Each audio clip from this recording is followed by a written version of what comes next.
All right. So I'm going to jump to the other angle on SmackDown, which is right after this. I categorize it as a separate angle in my review sheet, our SmackDown review. If everyone wants to see our complete detailed SmackDown review, go to our YouTube posts tab, and it's over there right now. But I'm talking about Kevin Owens, who was watching this on TV, pissed off like I was. Why are you teaming with Roman Rhodes? Sorry. Why are you teaming with Roman Reigns? Cody. Oh, Roman Rhodes. That would be a Roman great Rhodes. No, this is Roman Rhodes. That's their tag team. Yeah, Roman Rhodes. Roman Rhodes is a good name.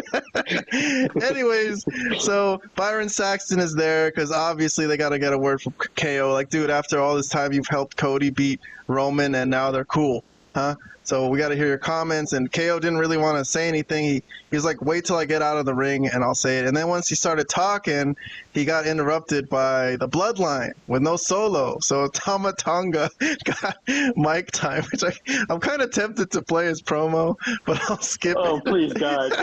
What kind of sounds was he making? Okay, actually, you know what? Play his. I actually think we should play it. Fine. It was something else. All right, let's go to watch along mode. Zoom in there if you guys want to. Yeah. Yeah, what the hell is that?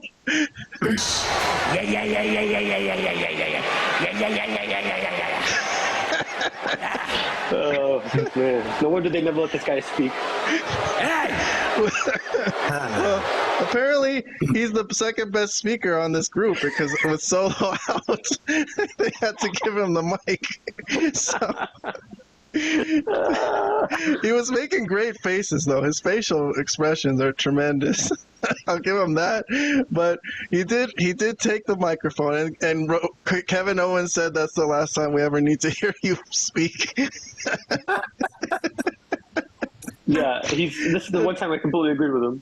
Anyways, so of course, they 3-on-1 whoop his ass before we get to know what he was going to say about Cody, and then this turns into a whole thing with DIY, and that becomes a 6-man tag team main event that doesn't even come off because DIY gets attacked by the Bloodline, so I think the Street Profits take his place. But in the end, I'm skipping all that, okay? And I'm skipping to the part where they got Kevin Owens dead to rights, and they were going to beat him up and slam him through a table and everything, and then Cody finally comes in. He was there the whole time. I thought he was Georgia Tech, but okay. Yeah. So he shows up at the end, and then he has a moment with Jacob Fatu where he actually has a physical altercation with Jacob Fatu, and this was a good stare down, a good face off.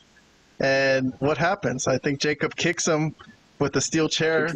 Yeah, he kicks the chair out of his hand, and then he's going to try to punch him, but Cody hits him with a Cody cutter. So he ducks a punch from Jacob Fatu and then hits him with a nice-looking Cody cutter, and he actually gets one over on Jacob Fatu today. That looked really good. Sometimes his Cody cutters don't land well, but all right. So okay, so this was the crux of the matter. This was the meat of the angle, I guess, was when Kevin Owens had the steel chair and he got up and he had a chance and he was looking at Cody for a good while. I'm not playing it like in real time, but he was staring at him for a pretty good while, looking at him, and Cody turns around and he didn't hit him. Actually, they ended up like hugging it out, and Kevin Owens looked, I don't know what the word is, conflicted or emotional, stressed. Everyone's thinking that this is going to be a heel turn from Kevin Owens. It's like it's coming on. It's inevitable. But let's get some reviews from this angle, from the Kevin Owens thing. I guess I'm calling this Kevin Owens about to comment on Roman and Cody before being interrupted by the Bloodline.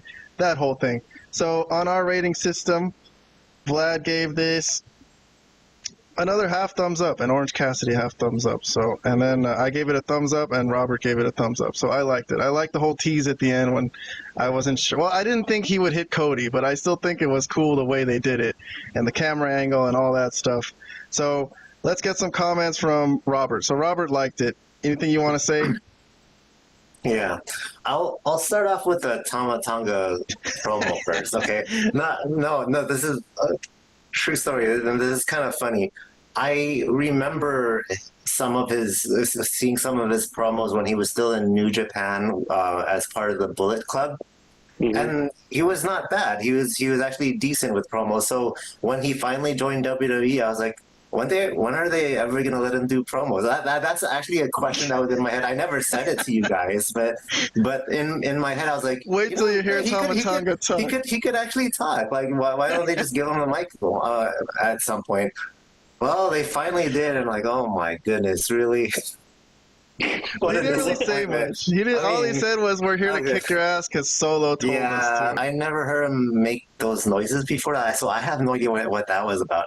I don't know. So as someone who's seen him talk before in New Japan, this was disappointing for me. All right, now back to the angle. I thought it was really cool. Again, they're making Jacob Fatu look like a beast. I don't think I like the whole Kevin Owens tease not that I hated it. I just didn't like it as much as you did. It's just they kind of did something similar a couple of weeks ago while he was holding the belt, right? So it was like, all right, we've gone through this already a couple of weeks ago. So that's why I didn't love it as much, but I didn't hate it either. Well, now there's a better reason for him to turn, though. Right. Sorry. Go okay, ahead. Sure. But I also want to point out, at the very beginning of SmackDown, there was a really funny scene where they were passing through the metal detectors, right? Oh, yes. Entrance. I thought that was hilarious. I love that scene. Yes, I gave that one 2 thumbs up, actually. I was the only one out of all of you guys that loved that scene. I was a separate review on our SmackDown rating, but I was very happy with that scene. But all right, Vlad, we're talking about the Kevin Owens stuff right now. So you only gave it a half thumbs up. So on our review, that means like Orange-Cassidy. You're kind of indifferent, but you kind of like it. You're enough to give it a lazy thumbs up. So what can you tell us about this?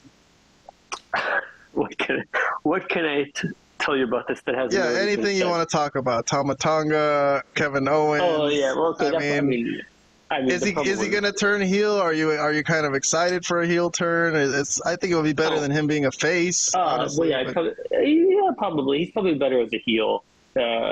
I don't know. I'm not the biggest Kevin Owens fan. I have to be honest. Like, I think he's a good worker, but I just not really a big fan of his character. It's kind of always the same thing with him. So I also had the same problem with the turn or potential turn. Because they were just kind of also doing the same thing when they were feuding, where they thought like, oh, is he going to do it? Is he not going to do it? So, okay, we're back to this again. It is what it is. I'm not really as big a fan of that. The only reason I gave it like a half a thumb up at all is because I enjoy the Bloodline segments. I specifically enjoy Jacob Fatu, who is easily becoming one of my favorite wrestlers. I mean, he's just great to watch. He's just tremendous.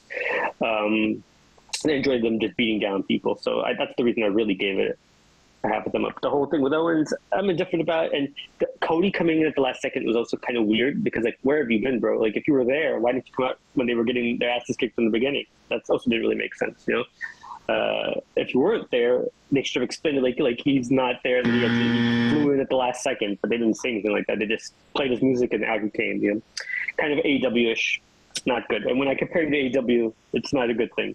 It's not good. It's never good. Yeah. It's never good to be compared to AEW. That's not a compliment. Not a compliment.